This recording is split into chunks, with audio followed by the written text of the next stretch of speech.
There is no compensation fund for this, nor should there be. How can any sum of money replace a life deprived of knowing your family? Separation was then, and remains today, a painful but necessary part of public policy in the protection of children. Our restitution for this lies in our determination to address today's injustices, learning from what was done and doing everything we can to heal those who suffered. The period within which these events occurred was one that defined and shaped Australia. The governments that oversaw this and those who elected them emerged from federating the nation to a century characterised for Australia as triumph in the face of extraordinary adversities unknown to our generation. In offering this apology, let us not, in our language and our actions, create one injustice in our attempt to address another. Let no one forget that they sent their sons to war, shaping our identity and place in the world.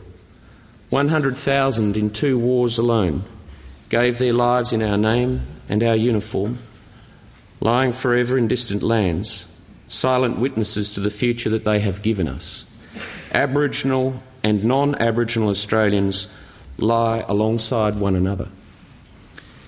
These generations considered their responsibilities to their country and one another more important than their rights.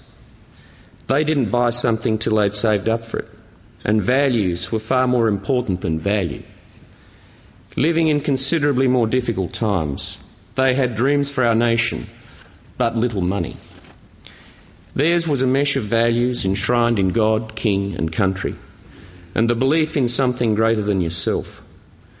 Neglectful indifference to all that they have achieved, while seeing their actions in the separations only through the values of our comfortable, modern Australia, will be to diminish ourselves.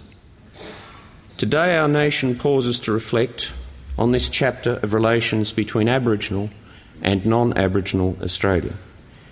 In doing so, however, given that there are so many Australians who perhaps unusually today are focused on Aboriginal issues, spare a thought for the real, immediate, seemingly intractable and disgraceful circumstances in which many Indigenous Australians find themselves today. As we meet and speak in this Parliament, Aboriginal Australians continue to die long before the rest of us.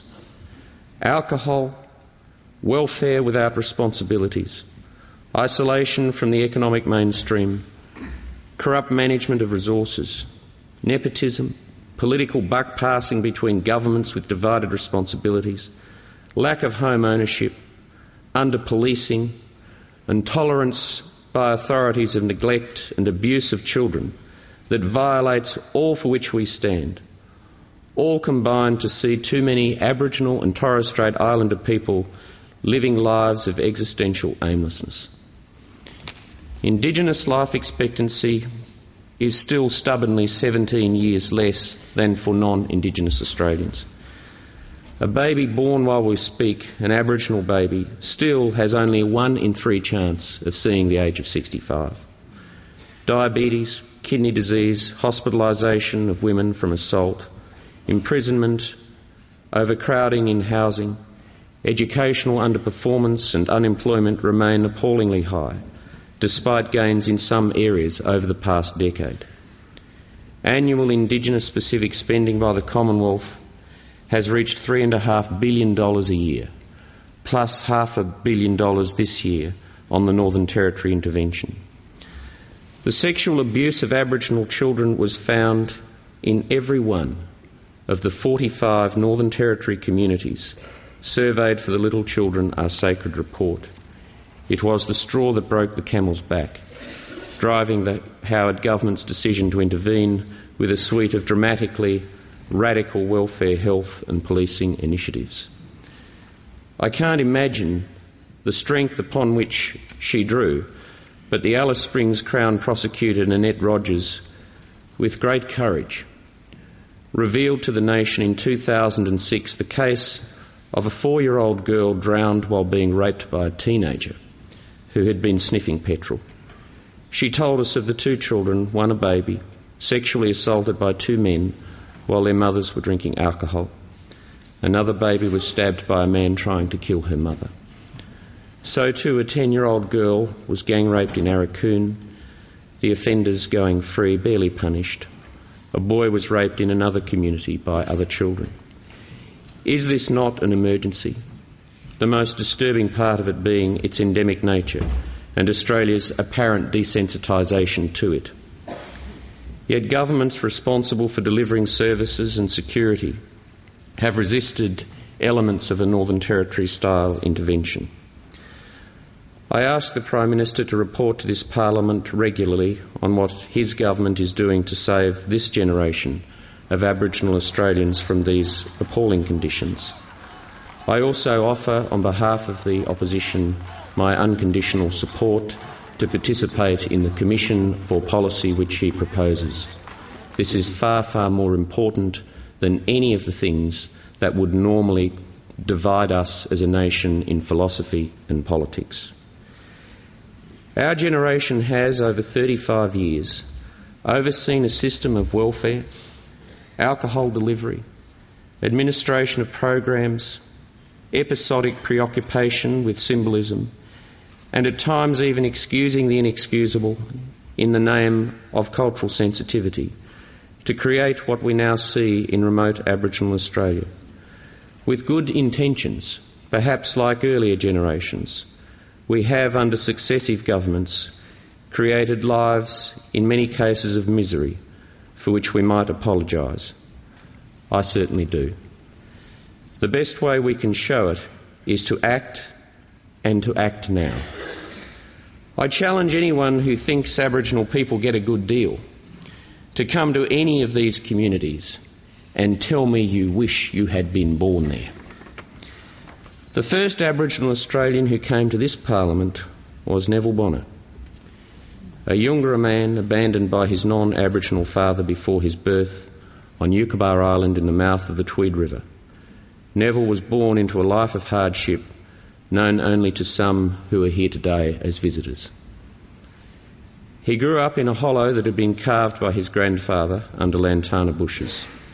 The year before his mother's death, when he was 9, she sent him to a school near Lismore. He lasted 2 days before the non-Aboriginal people forced his exclusion. It was to his grandmother Ida he attributed his final success. Arguing at 14 that the boy must go to school, she had said to him, "Neville, if you learn to read and write, express yourself well, and treat people with decency and courtesy, it will take you a long way." And it did. Through a life as a scrub clearer, a ringer, a stockman, a bridge carpenter, and 11 years on Palm Island, it brought him to this Parliament in 1971 as the events of this motion were nearing an end. He said in prophetic words to the Liberal Party members who selected him, "In my experience of this world, 2 qualities are always in greater need: human understanding and compassion."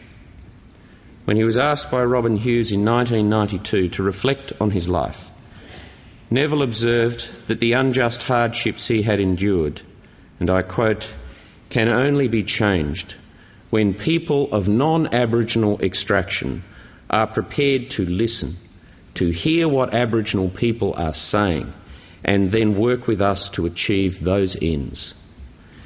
Asked to nominate his greatest achievement, he replied, "It is that I was there. They no longer spoke of Bungs or blacks. They spoke instead of Aboriginal people."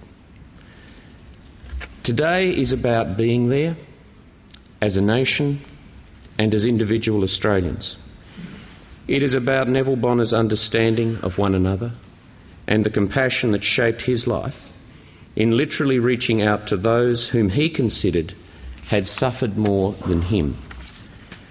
We honour those in our past who have suffered, many of whom are here today, and all who have made sacrifices for us, by the way we live our lives and shape our nation. Today we recommit to do so as one people. We are sorry.